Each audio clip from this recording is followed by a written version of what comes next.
ಮಂಡಿ ನೋವು, ಸೊಂಟ ನೋವು ಬರ್ತಾ ಇದೆಯಾ? ಪೇನ್ ಕಿಲ್ಲರ್ಸ್ ತಗೊಳ್ತಾ ಇದ್ದೀರಾ? Think twice. ಪೇನ್ ಕಿಲ್ಲರ್ಸ್ ತಗೊಳ್ಳೋದ್ರಿಂದ ಗ್ಯಾಸ್ಟ್ರಿಕ್ ಇಶ್ಯೂಸ್, ಬ್ಲೋಟಿಂಗ್ ಆಗಬಹುದು.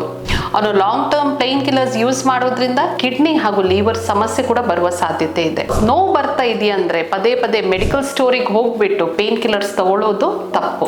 ಪೇನಿನ ರೂಟ್ ಕಾಸ್ ಅನ್ನ ತಿಳ್ಕೊಂಡು, ಆ ನೋವಿನ ಮೂಲ ಕಾರಣ ಏನಿದೆ ಅದನ್ನ ತಿಳ್ಕೊಂಡು ನೀವು ಟ್ರೀಟ್ಮೆಂಟ್ ಅನ್ನು ತಗೊಳ್ತಾ ಹೋದ್ರೆ ನೋವು ಕೂಡ ಕಮ್ಮಿ ಆಗುತ್ತೆ, ಕಾಯಿಲೆ ಕೂಡ ವಾಸಿ ಆಗುತ್ತೆ. ನಮ್ಮ ಸೌಖ್ಯ ರೋಬೋಟಿಕ್ ಆರ್ಥೋ ಕೇರ್ ಸೆಂಟರ್ ಅಲ್ಲಿ ನಾವು ಅಡ್ವಾನ್ಸ್ ಟೆಕ್ನಾಲಜೀಸ್ ಅನ್ನ ಯೂಸ್ ಮಾಡಿ ಎಲ್ಲಾ ತರದ ಜಾಯಿಂಟ್ ಸಮಸ್ಯೆಗೆ ಟ್ರೀಟ್ಮೆಂಟ್ ಅನ್ನು ಕೊಡ್ತಾ ಇದ್ದೀವಿ. ನಮ್ಮಲ್ಲಿರುವ ಮ್ಯಾಗ್ನೆಟಿಕ್ ಟ್ರೀಟ್ಮೆಂಟ್, ಹಾಗಾಗಿ ಅಡ್ವಾನ್ಸ್ಡ್ ರೋಬೋಟಿಕ್ ಲೇಸರ್ ಟ್ರೀಟ್ಮೆಂಟ್ಸ್ ಇಂದ ನೋವು ಕಮ್ಮಿ ಮಾಡ್ತೀವಿ, ಇನ್ಫ್ಲಮೇಷನ್ ಅನ್ನು ಕಮ್ಮಿ ಮಾಡ್ತೀವಿ, ಜೊತೆಯಲ್ಲಿ ಯಾವುದೇ ರೀತಿಯ ಒಂದು ಸೈಡ್ ಎಫೆಕ್ಟ್ಸ್ ಕೂಡ ಇರಲ್ಲ. ಸರ್ಜರಿ ಕೂಡ ಅವಾಯ್ಡ್ ಮಾಡಬಹುದು.